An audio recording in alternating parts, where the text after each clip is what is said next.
एक अंधेरे ब्रह्मांड में खरबों चमकते कणों जैसी गैलेक्सीज में से एक है हमारी मिल्की वे, जिसमें अरबों स्टार सिस्टम्स में से एक में मौजूद है हमारा घर पृथ्वी। लेकिन पृथ्वी इस पूरी गैलेक्सी, यहाँ तक कि इस पूरे ब्रह्मांड की सबसे मिस्टीरियस कॉस्मिक स्ट्रक्चर्स में से एक है, जिस मिस्ट्री को और भी गहरा बनाता है इसके चारों ओर घूमता हमारा ये चांद। अच्छा, कभी आपने गौर किया है कि पृथ्वी जैसा अजीब चांद हमारे सोलर सिस्टम में किसी भी चट्टानी ग्रह के पास नहीं है? फॉर एग्जाम्पल, सोलर सिस्टम के पृथ्वी से सबसे सिमिलर ग्रह वीनस को देख लो, उसके पास तो कोई भी चांद नहीं है। यही हाल मर्क्यूरी का भी है। वहीं मार्स के पास जो चांद है ना, वो इतने छोटे हैं कि मार्स के सबसे बड़े चांद का डायामीटर केवल 22 किलोमीटर का है। पर सवाल आता है कि आखिर ऐसा क्यों है? वैसे ये सिर्फ सोलर सिस्टम की बात नहीं है, हमारी गैलेक्सी में भी किसी भी चट्टानी ग्रह के पास हमारे जैसा चांद ना के बराबर देखने को मिलता है। और साथ में एक चीज और ना के बराबर देखने को मिलती है, पृथ्वी पर घूमते हुए ये इंटेलिजेंट बीइंग्स जो चांद के इस रहस्यमयी वियर्ड पैटर्न्स को पहचान चुके हैं, और वो जीव हैं हम इंसान खुद। तो आखिर पृथ्वी पर जीवन का हमारी चांद से क्या कनेक्शन है? वेल, इसका जवाब भी हम जानेंगे, पर पहले इस तस्वीर को देखिए। कुछ अजीब देखा तो कुछ समय पहले चांद पर घूम रहे चाइना के रोवर ने चांद के होराइजन पर मौजूद एक अजीब से स्ट्रक्चर की तस्वीर खींची थी, जो पहले कभी चांद पर नहीं देखा गया था। इस तस्वीर के इंटरनेट पर आते ही पूरी दुनिया में बवाल मच गया, और दुनिया भर के लोगों में कोई इसे एलियन बेस कहने लगा तो कोई इसे एक हिडन नाजी बेस बताने लगा, जो जर्मन सेना ने वर्ल्ड वॉर 2 के बाद चांद पर बनाया था। पर आखिर चाइना के U-2 रोवर द्वारा खींचे गए इस मिस्टीरियस स्ट्रक्चर की सच्चाई क्या है? तो चाइना ने पिछले 15 सालों में चांद पर एक के बाद एक कई मिशंस किए हैं, जिनमें उन्होंने चांद के फार साइड यानी कि पृथ्वी से दूर वाले हिस्से में कुछ ऐसा देखा जिसने ना सिर्फ चांद को लेकर बनी हमारी पुरानी थियरीज को तोड़ा, बल्कि हमें ये भी बताया कि कैसे चांद केवल पृथ्वी के जीवन का कारण ही नहीं, बल्कि हमारे भविष्य की अनंत साफ उज्जवल संभावनाओं का कारण भी बन सकता है। तो हेलो गाइस, मैं हूं कौशिक, और चलिए शुरू करते हैं एक और नए एपिसोड।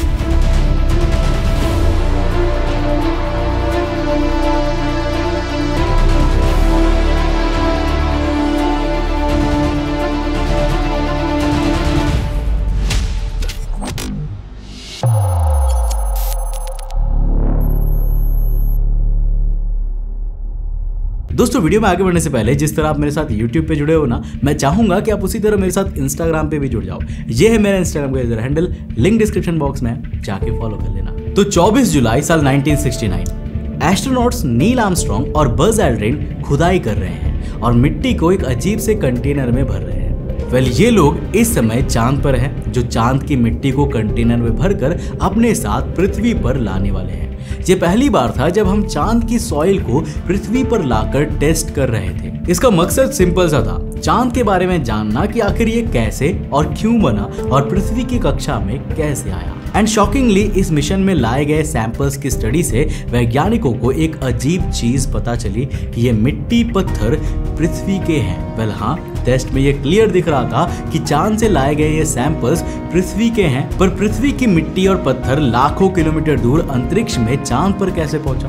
वेल, यहीं से वैज्ञानिकों ने एक शॉकिंग थियरी सामने रखी, जिसके मुताबिक ये जो चांद हम आसमान में देखते हैं ना, ये उसी पृथ्वी का टुकड़ा है जिस पर हम खड़े हैं। क्योंकि करीब 4.5 बिलियन ईयर्स पहले जब पृथ्वी बन रही थी, तब एक मार्स साइज्ड प्लैनेट अर्थ से टकराया था। वो टक्कर इतनी भयंकर थी कि इससे पृथ्वी के टुकड़े हो गए, जिसका बड़ा टुकड़ा वो है जिस पर हम रहते हैं, जबकि पृथ्वी का छोटा टुकड़ा यानी मिनी पृथ्वी वो है जो इस बड़ी पृथ्वी की ऑर्बिट में रहते हुए इसके चक्कर लगाता है, जिसे आज हम चांद कहते हैं। और जब नासा के वैज्ञानिकों ने ये थियरी दुनिया के सामने रखी, तो ऐसा लगा मानो हमें चांद के रहस्यों के बारे में हर एक सवाल का जवाब मिल गया हो कि क्यों केवल पृथ्वी के पास ही एक परफेक्ट लाइफ कंडीशन है और क्यों हमारे पास ही इतना बड़ा चांद है। पर अब चाइनीज एजेंसीज की रिसेंट रिसर्च में चांद के सबसे छिपे हुए मिस्टीरियस हिस्से यानी डार्क साइड से कुछ ऐसे प्रूफ्स मिले हैं जो नासा की इस थियरी को रिजेक्ट कर देते हैं। क्योंकि इन रिसर्च में सामने आया है कि शायद चांद हमारे एस्टिमेटेड 4.5 बिलियन सालों से कहीं ज्यादा पुराना है, और ये पृथ्वी से टकराकर नहीं बना, बल्कि ये कहीं बाहर से पृथ्वी की कक्षा में आया है। तो देखो, ये है dark side of the moon. और क्या आपने कुछ गौर किया? वेल, अगर आप चांद के इस हिस्से से खड़े होकर ऊपर आसमान में देखोगे तो आपको पृथ्वी कभी दिखाई ही नहीं देगी, क्योंकि चांद की ये साइड हमेशा पृथ्वी से दूर रहती है। अब यहाँ पर सूरज की रोशनी तो पहुंचती है, लेकिन धरती की नीली चमक कभी नहीं पहुंचती। यहाँ बस आपको अंतरिक्ष की ठंडक और गहरी खामोशी का एहसास होगा। पर उसी सन्नाटे में एक चीनी रोवर धीरे धीरे आगे बढ़ रहा है। ये जगह है साउथ पोल एटकन बेसिन, चांद का सबसे पुराना और सबसे गहरा हिस्सा। ये इलाका इतना बड़ा है कि पूरा भारत उसमें समा सकता है। जनवरी 2019 में चाइना का चैंगी 4 मिशन पहली बार मून के डार्क साइड पर लैंड करता है, जो चाइना द्वारा चांद पर भेजा गया अब तक का सबसे दूर का मिशन था। और चांद के डार्क साइड पर उतरने वाला दुनिया का पहला मिशन हमारे चंद्रयान 3 से भी पहले, जिसे साल 2023 में लॉन्च किया गया था। तो चैंगी 4 जब चांद के इस रहस्यमय हिस्से में उतरा ना, तो उससे निकला एक चाइनीज रोवर U22, जिसका मिशन था मून के डार्क साइड पर मौजूद 180 किलोमीटर चौड़े वॉन कारमान क्रेटर की मिट्टी के सैंपल्स पर स्टडी करना, क्योंकि ये काफी अजीब क्रेटर था जो दिखने में काफी क्लीन और एकदम गोल था, मानो किसी ने अपने हाथों से इसे तराशा हो। और ये पूरा क्रेटर मौजूद है एक और बड़े क्रेटर के अंदर, वहीं एटकन बेसिन, जिसके बारे में वैज्ञानिकों का अनुमान है कि इसका फॉर्मेशन करीब 13 किलोमीटर बड़े एस्ट्रॉयड के चांद से टकराने पर हुआ था। वो टक्कर इतनी भयंकर थी कि ये एस्ट्रॉयड चांद की क्रस्ट को चीरता हुआ उसके कोर तक चला गया था। इसीलिए इसके बाद चांद पर काफी बड़े और भयंकर वॉल्केनिक विस्फोट हुए, जिनमें चांद के कोर से भी काफी मटेरियल बाहर आया था, जो आज इस बेसिन के आसपास जमा है। यानी इस क्रेटर के आसपास रिसर्च का मतलब है कि हम ना सिर्फ चांद की सतह बल्कि उसके गहरे हिस्सों के भी रहस्यों को सुलझा सकते हैं। वैसे इस टॉपिक पर रिसर्च के दौरान मेरे दिमाग में ये बात भी आई कि जहां हम हर बार चाइना के सामान को चाइनीज कहकर उसकी क्वालिटी पर सवाल उठाते हैं, वहीं हम ये भी भूल जाते हैं कि एक समय हमारे साथ चलने वाला चाइना आज हमसे कितना आगे निकल गया है। जहां इसरो को 15 अगस्त 1969 में बनाया गया था, वहीं चाइना की स्पेस एजेंसी CNSA यानी चाइनीज नेशनल स्पेस एडमिनिस्ट्रेशन को इसरो के 24 साल बाद साल 1993 में बनाया गया था। लेकिन इसके बावजूद आज चाइना के स्पेस रोवर्स सिर्फ चांद तक ही नहीं बल्कि मार्स की सतह तक भी पहुंच चुके हैं। यहाँ तक कि ये चांद से मिट्टी यानी मून सॉइल सैंपल्स भी सफलतापूर्वक पृथ्वी पर वापस ला चुके हैं। और ये दुनिया का इकलौता देश है जिसके पास अपना खुद का स्पेस स्टेशन भी मौजूद है। जी हाँ, इकलौता, क्योंकि ISS में भी 20 से ज्यादा देशों की पार्टनरशिप है, पर चाइना ने अकेले ही अपने बलबूते पर अपना स्पेस स्टेशन बनाया है। और क्या आपको याद है कि 22 जुलाई 2019 को जब हमारा चंद्रयान 2 भी चांद के डार्क साइड पर लैंडिंग की कोशिश में क्रैश हुआ था, तो उसके क्रैश होने की असली वजह क्या थी? Well, communication loss. क्योंकि जब हम चांद के इस हिस्से से पृथ्वी को सीधे देख ही नहीं सकते, तो पृथ्वी और लैंडर के बीच कम्युनिकेशन कैसे होगा? और हम अपने पहली बारी में इसी चीज को करने में चूक गए थे। पर इससे पहले जनवरी 2019 में जब चाइना ने अपना चैंगी 4 लॉन्च किया, तो उन्होंने हमसे पहले ही इस प्रॉब्लम को सॉल्व कर लिया था। इसमें उनका लैंडर और रोवर आपस में कम्युनिकेट करते थे और बाद में लैंडर इस कम्युनिकेशन को चाइना की चांद की ऑर्बिट में घूमती आर्टिफिशियल सैटेलाइट को भेजता था, जो इन सिग्नल्स को एक मिरर की तरह रिफ्लेक्ट करके पृथ्वी पर चाइनीज वैज्ञानिकों तक भेज देती थी। इसीलिए चाइना चांद के फार साइड पर हमसे पहले लैंड करने में काफी सफल हुआ। पर जब एक दिन चैंगी 4 का रोवर U22 एटकन बेसिन में घूम रहा था, तब उसने चांद के डार्क साइड पर होराइजन के पास कुछ अजीब नोटिस किया।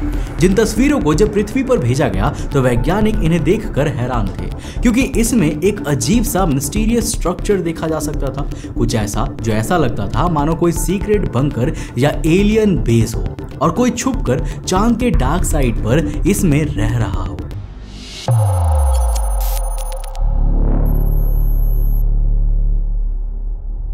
तो साल 2024 में चाइना ने लॉन्च किया चैंगी 6, अब तक का सबसे जटिल लूनार रिट्रीवल मिशन। इस बार निशाना है अपोलो बेसिन, जो खुद साउथ पोल एटकन बेसिन के अंदर है, यानी एक गड्ढे के अंदर और भी गहरा गड्ढा। और इस बार सिर्फ सतह को देखना नहीं बल्कि गहराई तक ड्रिलिंग की योजना है, ताकि चांद की सतह को काट कर उसके अंदर से सॉइल सैंपल निकालकर वापस पृथ्वी पर लाया जा सके।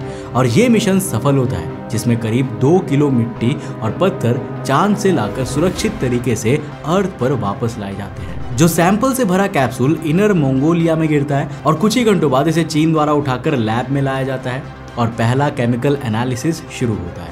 और कुछ ऐसा सामने आता है ना, जो चांद के बारे में हमारी अभी तक की पूरी समझ को हिला कर रख देता है। क्योंकि चांद के फार साइड से लाए गए ये पत्थर बाकी चांद की तुलना में ज्यादा भारी, ज्यादा काले और थोड़े चिपचिपे हैं। इनमें लावा के छोटे छोटे टुकड़े भी थे और जब इन टुकड़ों में से एक की उम्र पता की गई तो वो निकलती है करीब 4.2 बिलियन ईयर्स। इसके अलावा चाइना का इससे पहला मिशन चैंगी 5 जो 2020 में लॉन्च हुआ था, उस मिशन के दौरान चांद के मॉन्स रूमकर डोम नाम की जगह से भी चाइना को कुछ ऐसे ही सॉइल सैंपल्स मिले थे जिनकी एज नासा के कलेक्टेड सैंपल्स से नहीं मिलती।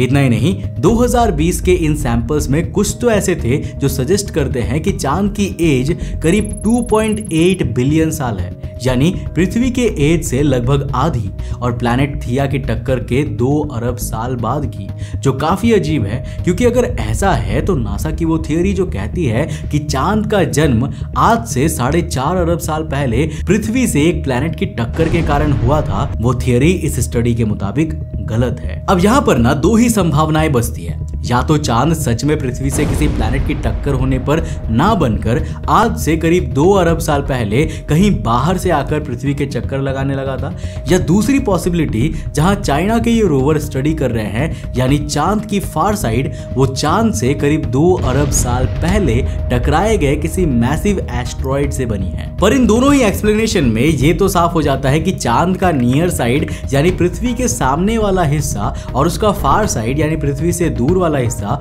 दोनों ही एक दूसरे के बिल्कुल अलग है, और शायद इसीलिए चांद का फार साइड इतना रहस्यमयी भी है और पूरी दुनिया बस अब यही रिसर्च करना चाहती है। पर आखिर चाइना के U22 रोवर द्वारा खींची गई इस तस्वीर का क्या? आखिर इसमें दिख रहा ये क्यूब लाइक मिस्टीरियस स्ट्रक्चर क्या है? वेल, ये जानने के लिए हमें पहले ये समझना होगा कि आखिर U22 के कैमरास काम कैसे करते हैं। तो देखो, U22 के अंदर डिजिटल कैमरास लगे हैं जो ज्यादातर डिजिटल कैमरास की तरह स्क्वायर पिक्सल्स पर काम करते हैं, पर क्योंकि इन्हें चांद पर घूमते इस रोवर पर लगाया गया है तो यहाँ पिक्चर क्वालिटी के साथ काफी कॉम्प्रोमाइज किया गया है। इसके कारण ये रोवर पास के ऑब्जेक्ट्स को तो काफी हाई डेफिनेशन में कैप्चर करता है, लेकिन दूर के ऑब्जेक्ट्स को वही पुराने जमाने के कैमरास की तरह ब्लरी इफेक्ट में कैप्चर करता है। और कई एक्सपर्ट्स का कहना है कि चांद की सतह पर इस तस्वीर में दिख रहा ये क्यूबिक ऑब्जेक्ट कोई एलियन स्ट्रक्चर या जर्मन सीक्रेट बंकर नहीं, बल्कि बस एक पत्थर है जिस पर से खास एंगल पर लाइट रिफ्लेक्ट होकर U22 के कैमरा के स्क्वायर पिक्सल में ऐसे जा रही है कि उसकी इमेज एक स्क्वायर स्ट्रक्चर जैसी लग रही है। पर चांद के टुकड़े की एक तस्वीर ऐसी भी है जिसके बारे में वैज्ञानिकों का कहना है कि ये इंसानियत के भविष्य को हमेशा के लिए बदलकर उन्हें अनलिमिटेड क्लीन एनर्जी देने का सपना दिखाती है। और वो तस्वीर है जिसमें आप एक हेक्सागोन स्ट्रक्चर वाले एक पारदर्शी ऑब्जेक्ट को देख सकते हो, जो कि चाइना द्वारा ही चांद पर डिस्कवर किया गया एक मिनरल है और इसे चाइना ने नाम दिया है चैंगाइट। लेकिन असली दुनिया बदलने वाली चीज ये मिनरल नहीं, बल्कि इसके अंदर चाइना को मिला एक आइसोटोप है जिसका नाम है हीलियम 3, एक ऐसा मैजिकल सब्सटेंस जो इंसानों को पृथ्वी पर ही एक सूरज बनाने की शक्ति दे सकता है, क्योंकि हीलियम 3 के जरिए हम इंसान ऐसा परमाणु रिएक्टर बना सकते हैं जो साधारण न्यूक्लियर रिएक्टर्स की तरह परमाणु को तोड़कर, यानी फिजन से नहीं बल्कि हमारे सूरज और ब्रह्मांड के तारों की तरह परमाणु को आपस में जोड़कर, यानी न्यूक्लियर फ्यूजन से ऊर्जा पैदा कर सकेगा। और इस पूरे प्रोसेस का सबसे शॉकिंग पहलू यह है कि हमारे आज के न्यूक्लियर फ्यूजन रिएक्टर्स जहां रेडियो एक्टिव वेस्ट पैदा करते हैं जो हजारों सालों तक इंसानों के लिए जानलेवा बना रहता है, तो वहीं पर फ्यूजन पर काम करने वाले रिएक्टर से कोई भी न्यूक्लियर वेस्ट नहीं निकलता, यानी ये हमेशा बिना किसी रेडियो एक्टिव वेस्ट या पोल्यूशन के ऊर्जा पैदा कर सकता है। पर इंसानों के सामने ऐसे रिएक्टर्स बनाने में जो सबसे बड़ी कमी है वो है हीलियम 3, जो पृथ्वी पर ना के बराबर है, क्योंकि सोलर विंड्स में मौजूद हीलियम 3 को कभी भी हमारा मैग्नेटिक फील्ड धरती की सरफेस पर आने ही नहीं देता। लेकिन चांद पर कोई भी मैग्नेटिक फील्ड नहीं है, इसलिए चैंगाइट जैसे मिनरल्स चांद पर भरपूर मात्रा में है, जिनमें इन अरबों सालों के दौरान सूरज ने भरपूर मात्रा में हीलियम 3 जमा दिया है, जो अब चांद की सतह के नीचे है। इसीलिए आप देखेंगे कि आज के समय दुनिया का हर एक देश चांद पर जाना चाहता है और भविष्य के इस रिसोर्स पर अपना क्लेम जमाना चाहता है। चीन भी इस रेस में है और शायद नासा से भी आगे निकलने वाला है, क्योंकि चाइना का नेक्स्ट चैंगी 8 मिशन जो साल 2028 में लॉन्च होने वाला है, उसमें चाइना चांद पर उसकी ही मटेरियल से 3D printed radiation proof moon base बनाने वाला है, जो फ्यूचर में चीन के क्रूड मिशन के दौरान इस्तेमाल होगी। अब आपके दिमाग में होगा कि हम यानी भारत की इसरो इस रेस में कहाँ है। तो सच कहूं तो हम चीन से स्पेस में भी 10 साल पीछे चल रहे हैं, क्योंकि जहां चीन 2028 से 2030 तक चांद पर इंसान को परमानेंटली सेटल करने के मिशन पर है ना, वहीं पर भारत की इसरो का नेक्स्ट चंद्रयान 4 मिशन जो साल 2028 में ही प्लान्ड है, उसमें पहली बार भारत मून से मून सॉइल सैंपल को कलेक्ट करके पृथ्वी पर लाने की तैयारी में लगा है। जिस तरह का मिशन चीन चैंगी 5 मिशन के तहत ऑलरेडी साल 2021 में ही कर चुका है। और यहाँ मैं आपको ये बात भी याद दिला दूं कि ये हाल भारत का तब है जब हमारी इसरो चाइना की स्पेस एजेंसी से करीब 20 साल पहले ही बनाई जा चुकी थी। पर यहाँ पर मैं ये बात बार बार इसीलिए बता रहा हूँ क्योंकि मैं चाहता हूँ कि भारत यानी हम इसे इम्प्रूव करें और चाइना से आगे ना सही बल्कि उसकी बराबरी तो कम से कम जल्दी से जल्दी करें, ताकि हम भी गर्व से कह सके कि हम केवल पॉपुलेशन में ही नहीं बल्कि विज्ञान में भी चाइना की बराबरी कर सकते हैं। वैसे मैं अब आपसे इस बारे में जानना चाहूंगा कि आपको क्या लगता है, क्या हम कभी चाइना की बराबरी कर पाएंगे, हाँ या नहीं? नीचे कमेंट सेक्शन खुला है, अपनी राय लिखकर जरूर बताना। अगर वीडियो पसंद आया और कुछ नया सीखने को मिला तो इस वीडियो को लाइक कर देना और अपने दोस्तों के साथ जरूर शेयर करना। अगर आप नए चैनल पे तो इस चैनल को सब्सक्राइब करने के साथ साथ नोटिफिकेशन बेल ऑन कर देना। और अगर आपको ये वीडियो पसंद आए ना तो मैं आपको रिकमेंड करूंगा कि आप अगली वीडियो इसे जाकर जरूर देखना, जिसमें हमने बात किया है ब्रह्मांड के कुछ ऐसे सिविलाइजेशंस के बारे में जो कि इस पूरी दुनिया, इस पूरे ब्रह्मांड, यहाँ तक कि इस पूरे मल्टीवर्स को भी कंट्रोल करते हैं। पर आखिर वो कौन है और वो कहाँ छुपे हुए हैं, जानने के लिए इस वीडियो को जाकर देखना बहुत इंटरेस्टिंग है। मैं मिलता हूं आपको नेक्स्ट एपिसोड के साथ, तब तक के लिए बाय।